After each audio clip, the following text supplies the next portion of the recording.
Camera camera আমরা কেনা চিনি। এটির মাধ্যমে আমরা এক ক্লিকে আমাদের আনন্দময় মুহূর্তগুলোকে স্মৃতির পাতায় আটকে রাখতে পারি, ধরে রাখতে পারি আমাদের শৈশব ও কৈশোরের সকল মুহূর্তগুলোকে শুধুমাত্র একটি ক্লিক করার মাধ্যমে। কিন্তু একটা সময় ছিল যখন এই ক্যামেরা এতটাও পরিচিত ছিল না। সামান্য একটি ছবি তুলতেও লেগে যেত 8 ঘন্টা সময়। হ্যাঁ, 8 ঘন্টা। একবার চিন্তা করে দেখুন তো, আপনি আপনার নিজের একটি ছবি তুলতে চান আর এর জন্য আপনাকে ব্যয় করতে হবে প্রচুর অর্থ ও 8 ঘন্টা সময়। তো চলুন টাইম ট্রাভেল করে ঘুরে আসি 500 খ্রিস্টাব্দ থেকে এবং জেনে নিই কীভাবে আমাদের মহাপুরুষেরা ক্যামেরা আবিষ্কার করেছিল এবং সেই ক্যামেরাই বা কীভাবে এখন আমাদের প্রত্যেকের হাতে হাতে পৌঁছে গিয়েছে। তো চলুন জেনে আসি ক্যামেরা আবিষ্কারের ইতিহাস। বলছিলাম চীনা দার্শনিক মোজি এবং গ্রিক দার্শনিক অ্যারিস্টটলের সময়কার কথা। তারাই প্রথমবারের মতো অনুধাবন করেছিল যে ছোট্ট একটি ছিদ্রের মাধ্যমে আলো প্রবেশ করালে তার একটি উল্টো প্রতিচ্ছবি তৈরি হয়। মূলত এই ধারণার উপর ভিত্তি করেই গড়ে উঠেছিল পৃথিবীর প্রথম ক্যামেরা অবস্কুরা বা অন্ধকার ঘর। এই ক্যামেরার সাহায্যে প্রথম স্থির চিত্র ধারণ করেছিলেন ফরাসি উদ্ভাবক জোসেফ নিয়েস। তার এই স্থির চিত্র ধারণ প্রক্রিয়াকে বলা হতো হেলিওগ্রাফি, যেখানে পিউটার প্লেটের উপর বিটুমেন ব্যবহার করে ছবির অবয়ব তৈরি করা হতো। জোসেফ এই প্রথম চিত্রটি ধারণ করেছিলেন 1826 সালে, আর এই ছবিটি ছিল জানালা থেকে দেখা বাইরের একটি দৃশ্যের, যা ধারণ করতে 8 ঘন্টা সময় লেগেছিল। হেলিওগ্রাফির পরেই আসে গুয়েরেটয়েপ পদ্ধতি। এই পদ্ধতিটি আবিষ্কার করেছিলেন লুই গুয়ের 1839 সালে, যে কিনা একসময় ফরাসি উদ্ভাবক জোসেফের সাথে কাজ করত। লুই মহাশয়ের আবিষ্কৃত এই গুয়েরোটাইপ পদ্ধতি হল বাণিজ্যিকভাবে সফল প্রথম ফটোগ্রাফি পদ্ধতি। এই পদ্ধতিতে একটি তামার পাতের উপর রূপার প্রলেপ দিয়ে ছবি ধারণ করা হতো এবং এর জন্য প্রায় 30 মিনিট সময় লাগত, যা পূর্বের তুলনায় অনেকটাই কম। তাই এই পদ্ধতিটি খুব শীঘ্রই জনপ্রিয়তা লাভ করে এবং এটিকে কেন্দ্র করেই প্রথম ফটোগ্রাফিক স্টুডিওগুলো গড়ে ওঠে।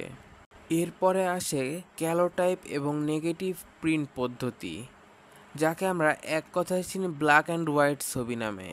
এই পদ্ধতিটি আবিষ্কৃত হয়েছিল 1841 সালে উইলিয়াম হেনরি ফক্স এর দ্বারা। এই পদ্ধতিটিতে একটি পেপারের উপর ছবির নেগেটিভ চিত্র করা হতো এবং পরবর্তীতে এটি প্রিন্ট আকারে বের করা হতো। এই পদ্ধতিটিতে একই সাথে অনেকগুলো কপি বের করা হতো। এর পরপরই আগমন ঘটেছিল ফিল্ম ক্যামেরার, যা উদ্ভাবন করেছিল আমেরিকান উদ্ভাবক জর্জ ইস্টম্যান 1888 সালে। আর প্রথম ফিল্ম ক্যামেরাটির নাম ছিল কোডাক। এই কোডাক নামের ক্যামেরাটিতে রোল ফিল্ম ব্যবহার করা হতো, যা সাধারণ মানুষের জন্য ফটোগ্রাফিকে অনেক সহজ ও সাশ্রয়ী করে তোলে। এরপর 1907 সালে অগাস্ট ও লুই লুমিয়ের নামক দুইজন ভাই ফটোগ্রাফিকে আরও জীবন্ত করে তোলে, অর্থাৎ তারা ক্যামেরা প্রযুক্তিতে রঙিন ফটোগ্রাফির সূচনা করে। তারা এই পদ্ধতিটির নাম দেয় অটোক্রোম, যা ছিল প্রথম রঙিন ফটোগ্রাফির পদ্ধতি। 1935 সালে কোডাক কোম্পানি কোডাক্রোম নামে রঙিন ফিল্ম বাজারে আনে, যা ব্যাপক জনপ্রিয়তা লাভ করেছিল। এখন আপনারা কি ভাবছেন? রঙিন ফটোগ্রাফি আবিষ্কার হয়ে গিয়েছে, অর্থাৎ ক্যামেরার আবিষ্কারের ইতিহাস এখানেই শেষ? মোটেও না। এরপরে আসে ডিজিটাল ক্যামেরার যুগ। এই ডিজিটাল ক্যামেরা আবিষ্কার করেন স্টিভ স্যাসন। স্টিভ ছিলেন কোডাক কোম্পানির একজন ইঞ্জিনিয়ার। ক্যামেরাটি ছিল 0.01 মেগাপিক্সেল এবং এটিতে ছবি ধারণ করতে সময় লাগত 23 সেকেন্ড। 1990-এর দশকে ডিজিটাল ক্যামেরা বাণিজ্যিকভাবে জনপ্রিয়তা লাভ করে। এই যুগে ক্যামেরায় ছবি ধারণ পদ্ধতি পুরোপুরিভাবে পরিবর্তিত হয় এবং ডিজিটাল ক্যামেরা আরও বহনযোগ্য ও সহজ হয়ে ওঠে। এরই ধারাবাহিকতায় 2000 সালে শার্প নামক মোবাইল ফোনের একটি কোম্পানি তাদের JSH-04 নামক একটি মডেলে সর্বপ্রথম ক্যামেরা প্রযুক্তি যুক্ত করেছিল এবং সেই ক্যামেরাটির রেজুলেশন ছিল 0.11 মেগাপিক্সেল এবং সিসিডি সেন্সর যুক্ত। এরপরে আসে ক্যামেরার আধুনিক যুগ, অর্থাৎ যা আমরা বর্তমান সময়ে ব্যবহার করে থাকি। আজকালকার দিনে স্মার্টফোনে বিল্ট ইন ক্যামেরা থাকার কারণে ক্যামেরার ব্যবহার ব্যাপকভাবে ছড়িয়ে পড়েছে। ফটোগ্রাফি এখন শুধুমাত্র পেশাদারদের জন্য নয়, বরং ক্যামেরা সবার হাতের নাগালে পৌঁছে গেছে।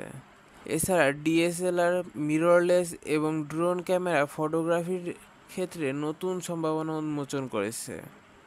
আজকের ভিডিও এই পর্যন্তই। আপনারা যদি এরকম নিত্য নতুন ইনফরমেটিভ ভিডিও সবার আগে দেখতে চান তাহলে আমার চ্যানেলটিকে সাবস্ক্রাইব করে পাশেই থাকবেন।